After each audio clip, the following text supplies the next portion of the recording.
Buenas noches. Vamos a abordar en nuestro curso los aspectos relacionados con la preparación del manuscrito. En primer lugar, debemos analizar la importancia de la búsqueda bibliográfica como soporte teórico de la investigación. Nos permite conocer qué se investiga en el mundo, en la región y país en la temática de nuestra investigación.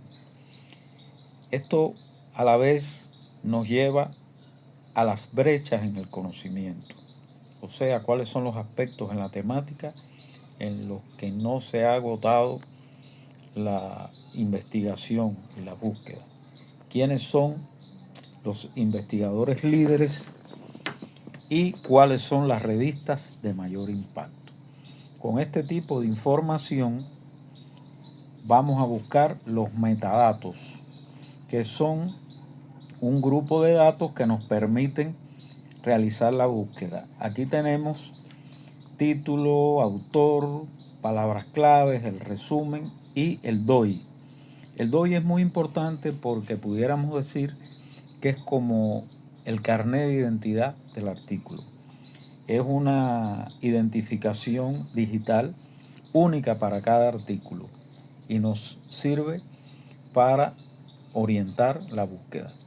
Por ejemplo, hay una herramienta que le vamos a proporcionar el link que se llama Connected Papers, que a partir del DOI o del título del artículo hace un gráfico en el que relaciona los artículos que están más cercanos a la temática abordada por el que nosotros escogimos porque nos interesa. El siguiente paso es la preparación de la biblioteca personalizada, que puede ser con herramientas como EndNote, Zotero, Mendeley.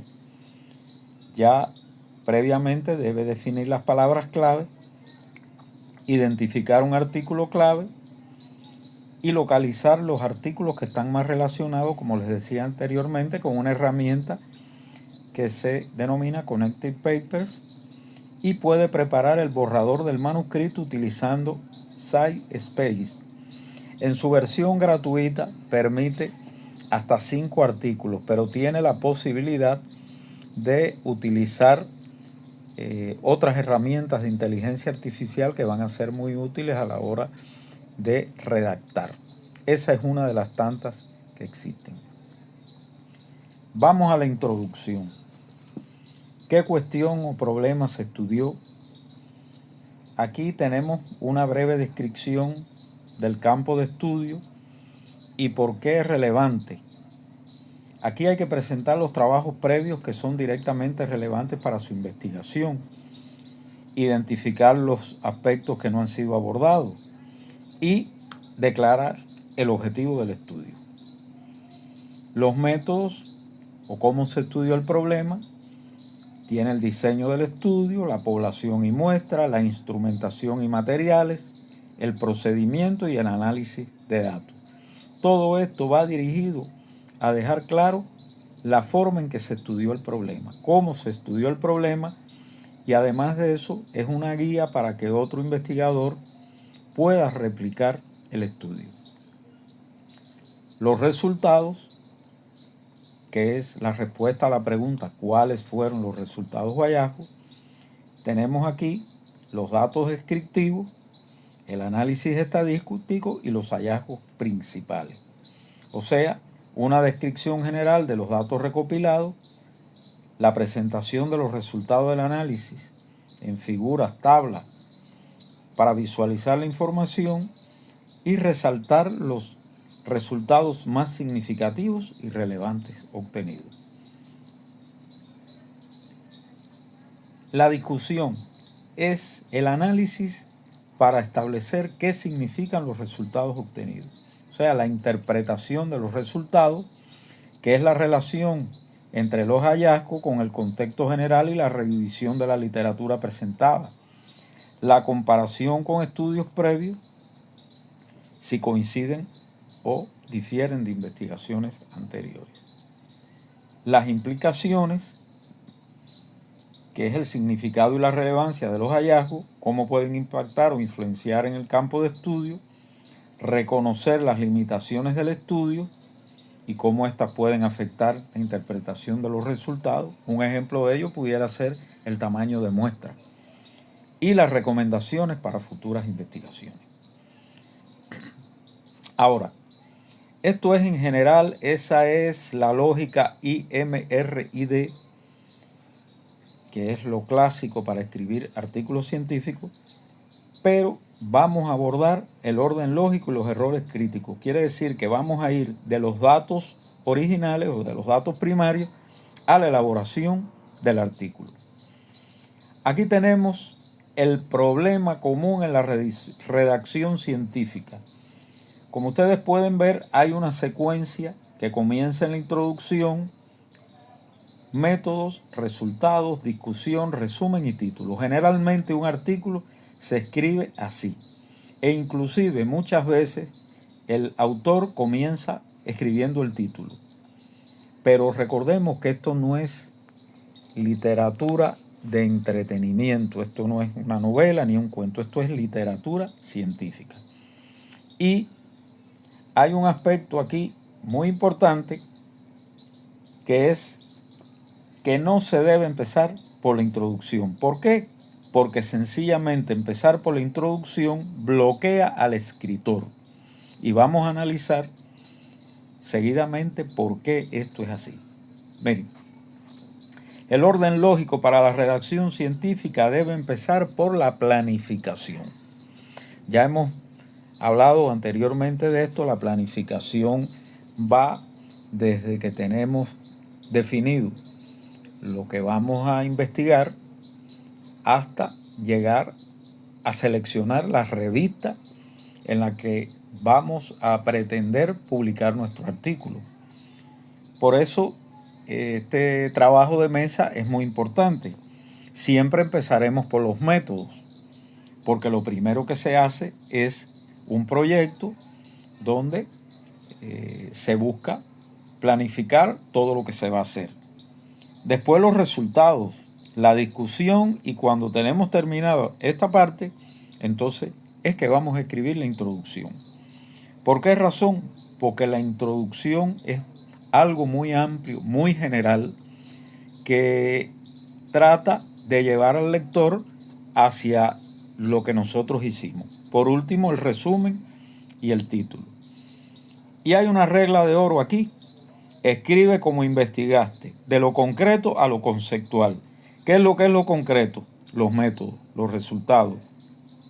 ¿Y qué es lo que es lo conceptual? La introducción. O sea, hay que escribir de esta manera. ¿Cuál es la planificación estratégica? Aquí no se escribe, aquí se hace una lista, una checklist o una lista para chequear lo que vamos haciendo. En primer lugar, la selección de la revista. Aquí se busca que tenga un alto factor de impacto y la guía para los autores. Cada revista tiene, vamos a decir, personalizadas las instrucciones para que los autores escriban de acuerdo a sus normativas.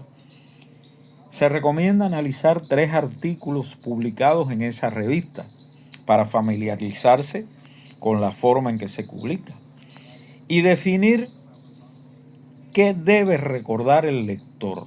Quiere decir esto, es un mensaje, es un bocadillo, es una marca, es una guía que hay que dar para que el lector tenga ese mensaje que es, vamos a decir, un concentrado del artículo. Aquí hay un ejemplo.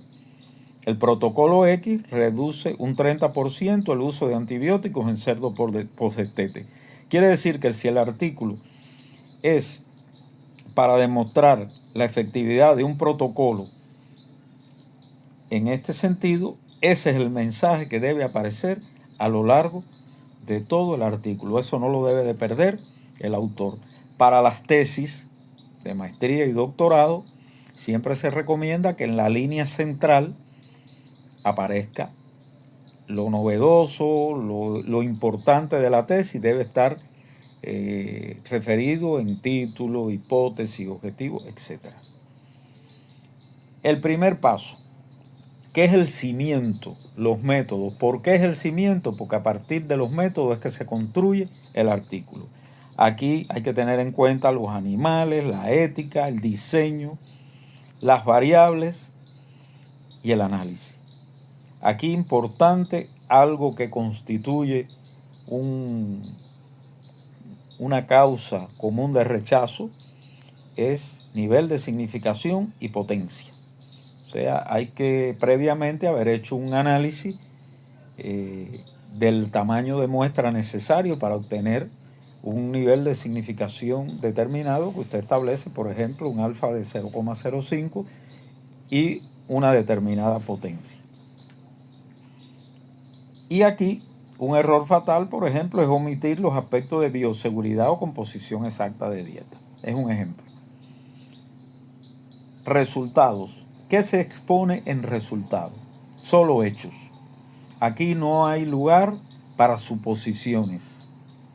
El orden recomendado es, en primer lugar, tablas de características basales, por ejemplo, especie de grupo, resultado primario y resultado secundario. Aquí se refiere a un ejemplo de diarreas en cerdo. Por ejemplo, la ganancia en peso de un tratamiento determinado y la incidencia de diarrea. Puede ser esto. La visualización. Puede ser gráficos, tablas, fotos, en dependencia de lo que se quiera mostrar. Por ejemplo, si se desea mostrar datos exactos, deben preferirse las tablas. Si se quiere una tendencia, se utilizan figuras. La discusión. Aquí se recomienda la interpretación con enfoque en una salud. Esta es una tendencia a nivel mundial, cada día tiene más peso, hablar de una sola salud que incluye la salud humana, la salud animal y la salud ambiental. Todo relacionado. Aquí el hallazgo principal contra la hipótesis, implicaciones clínicas productivas, la conexión con salud pública, la validación con la literatura, por supuesto veterinaria nuestra, las excepciones, limitaciones de campo y la trazabilidad futura, que es lo que lleva a nuevas investigaciones. Aquí es importante que no se repitan los resultados. O sea, aquí se pone un ejemplo, la reducción del 30% en antibióticos podría deberse a X.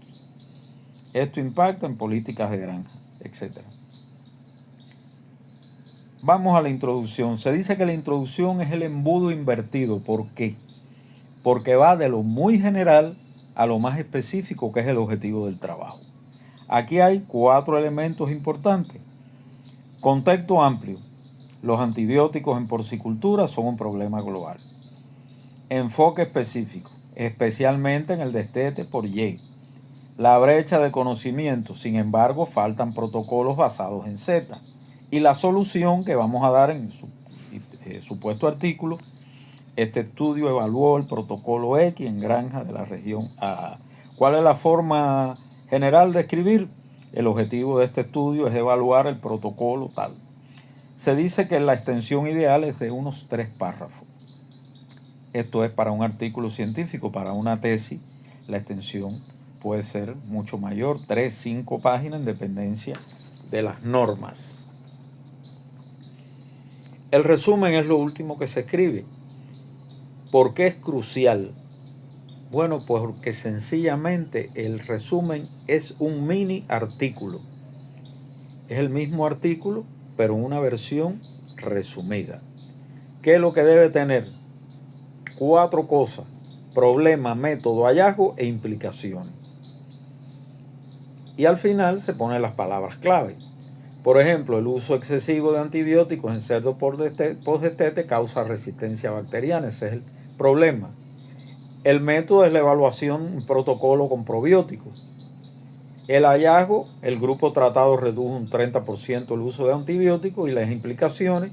Esta estrategia es viable para sistemas productivos sostenibles. O sea, estas son las 4 fases centrales. ¿Para qué? Para construir el resumen o el mini artículo. Es importante recordar que el resumen es el segundo elemento que el lector revisa. El primero es el título. Si el título resulta atractivo, él va a leer el resumen. Y si el resumen le da información interesante, entonces seguramente leerá el artículo. Aquí tiene un resumen estructurado que lo usan muchas revistas. Nosotros la utilizamos en la revista de producción animal. Por ejemplo, aquí se dice: los antibióticos en porcicultura son un problema global. Es antecedente. Su uso excesivo en cerdos post-destete causa resistencia bacteriana. El estudio evaluó el protocolo X, el método, protocolo, etcétera, con antibióticos, resultados y las conclusiones. Fíjense que está muy relacionado con lo que vimos anteriormente. El título, como dice aquí, es la carta de presentación del artículo. El título tiene que ser atractivo. Y aquí se dice que hay una fórmula ganadora: método de intervención en la especie para el objetivo. Ejemplos reales de medicina veterinaria y zootecnia: uso de ácido orgánico en pollos de engorde contra salmonela, ensayo controlado aleatorio. Acá hay otro que dice: estudio sobre un aditivo alimenticio. Fíjense que es un título vago, sin especie ni método. Ese no resulta atractivo como el anterior. Y antes de enviar a la revista, tenemos que evitar errores que son fatales y que pueden conducir, algunos de ellos, al rechazo del manuscrito. Por ejemplo, los aspectos éticos, que ya hemos hablado del plagiarismo, la ética animal declarada, la especie, raza, edad, unidades en zootecnia, declaración de conflicto de intereses y las referencias actualizadas, que debe ser menor de 5 años en temas que son muy dinámicos. O sea, la mayoría de las revistas científicas solicitan que el artículo tenga un alto grado de actualización en cuanto a las referencias bibliográficas. Y uno de ellos es alrededor del 60% de las referencias deben estar enmarcadas en los últimos 5 años, lo que valida el artículo desde el punto de vista de la actualización bibliográfica. ¿Cómo será el flujo visual del proceso? Bueno, pues aquí se ve que va de planificación hasta el envío, pero el 70% del tiempo debe dedicarse a los métodos, los resultados, las tablas y las figuras. Esa es la base de todo este proceso. Para ello, por supuesto, la fase de planificación desempeña un papel muy importante. ¿Cuáles recursos podemos utilizar? Bueno, hay plantillas descargables, descripción de poblaciones animales, reportes éticos, las herramientas como EndNote, Zotero, Mendeley, que son gestores de referencia bibliográfica, diferentes guías para estudios veterinarios y las instrucciones para los autores de las diferentes revistas científicas, que es muy importante en el momento que uno está preparando el manuscrito. Después de seleccionar la revista potencial, hay que estudiarse detalladamente cuáles son las instrucciones de los autores y las normas editoriales de la revista, para no caer en el error de no cumplir con determinados aspectos exigidos y entonces el rechazo del artículo se deba a un problema formal y no de contenido. Aquí vamos a abordar un aspecto muy de moda, que es el uso de las herramientas de inteligencia artificial. Bueno, está permitido con precaución y divulgación. Quiere decir que cada vez que lo usemos debemos declararlo para mejora del lenguaje y la gramática. Por ejemplo, revisión de estilo, la gramática, ortografía y puntuación. Para el parafraseo y resumen. para la generación de ideas o borradores iniciales. Pero fíjense que todo esto nos obliga a verificar la precisión y cada sección debe ser desarrollada y verificado por el autor. ¿Por qué? Porque las inteligencias artificiales, todas esas herramientas son desarrolladas por el hombre y muchas veces cometen errores. Están prohibidos la generación de textos científicos completos, secciones claves sin supervisión. ¿Por qué? Porque la inteligencia artificial no debe ser la autora de la discusión. Esto requiere el pensamiento crítico del ser humano. Hasta ahora, ninguna herramienta de esta puede sustituir al hombre. Y ojo, algo muy importante es la creación de listas de referencias o citas falsas. Estas herramientas son propensas a generar citas falsas, incluso nombres de revistas con su volumen, número, año, DOI, URL, y cuando usted va a chequearla, no existen. Esto es muy común en la enseñanza. Los estudiantes a veces utilizan herramientas de inteligencia artificial para terminar rápido un trabajo y es muy fácil detectar su uso. Incluso hay herramientas para detectar el uso de inteligencia artificial. Sin la debida supervisión, no utilizar herramientas de inteligencia artificial para generar datos de investigación. Esto es una invención de datos o resultados. No se deben utilizar para revisar manuscritos o tomar decisiones editoriales.